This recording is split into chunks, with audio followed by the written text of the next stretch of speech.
সকলের মঙ্গল কামনা করে আজকে আমি আদি পুস্তক তার 28 অধ্যায় থেকে কিছু কথা আলোচনা করছি। গত অধ্যায় থেকে আমরা জানতে পেরেছি যে যাকব কে আশীর্বাদ করায় এসো একটু প্রধান্বিত হয়েছিলেন এবং তার কারণেই এসো যাকবকে হত্যা করতে চেয়েছিলেন, কিন্তু তার মা রেবিকা যখন জানতে পারলেন তখন যাকবকে তার ভাই লাবনের বাসায় পাঠিয়ে দিলেন। আর এখন 28 অধ্যায়ের 1 থেকে 5 পদ পর্যন্ত যখন পড়লাম, দেখলাম ইসহাক যাকবকে ডেকে আশীর্বাদ করে তার মাতুল লাবনের যে কোনো একটি কন্যাকে বিবাহ করার জন্য আজ্ঞা দিলেন আর বললেন, সর্বশক্তিমান ঈশ্বর তোমাকে আশীর্বাদ করে বলবান ও প্রজাবন্ত করুন। তো 6 থেকে 9 পদ পর্যন্ত যখন পড়লাম, দেখলাম এসো যখন দেখলেন ইসহাক যাকবকে আশীর্বাদ করে কনানীয় কন্যা বিবাহ করতে নিষেধ করেছেন, তাই তখন তিনি জেদ করে তার 2 স্ত্রী থাকা সত্ত্বেও ইসমায়েলের কন্যা মহলাতকে বিবাহ করলেন।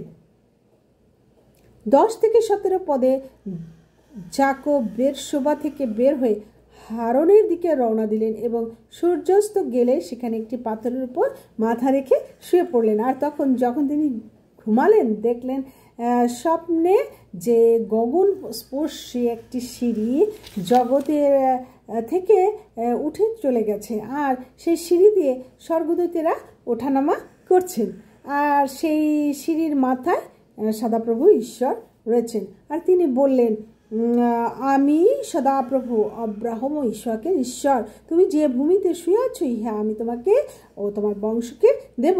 তোমার বংশ ধূলির ন্যায় হইবে, তুমি পূর্ব পশ্চিম উত্তর দক্ষিণ বিস্তীর্ণ হইবে।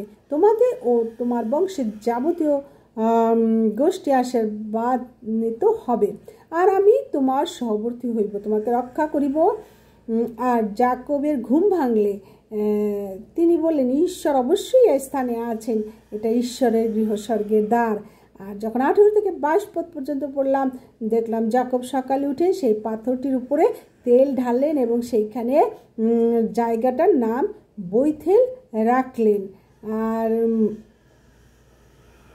আর যাকব এখানে 22 পদে বলেছেন যে এই যে প্রস্তর আমি স্তম্ভরূপে স্থাপন করিয়াছি ঈশ্বরের গৃহ হইবে, আর তুমি আমাকে যা কিছু দেবে তাহার দশমাংশ আমি তোমাকে অবশ্যই দেবো। ধন্যবাদ জানাই সবাইকে।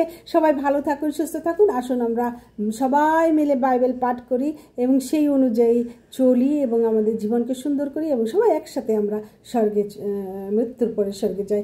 ইম্মানুয়েল। সবাইকে ভালো থাকুন, সুস্থ থাকুন এই কামনা করে গুড বাই।